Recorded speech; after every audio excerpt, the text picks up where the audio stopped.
দেখি ঘটক ঠাকুর পাত্রের সন্ধান।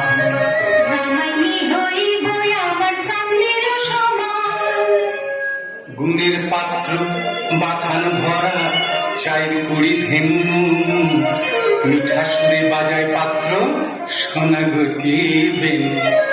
ক্ষীর ছানা মুখে তুইলা দিব ননি মাখন, গুণের পাত্র শুধু কেবল আমাবস্যার বরণ।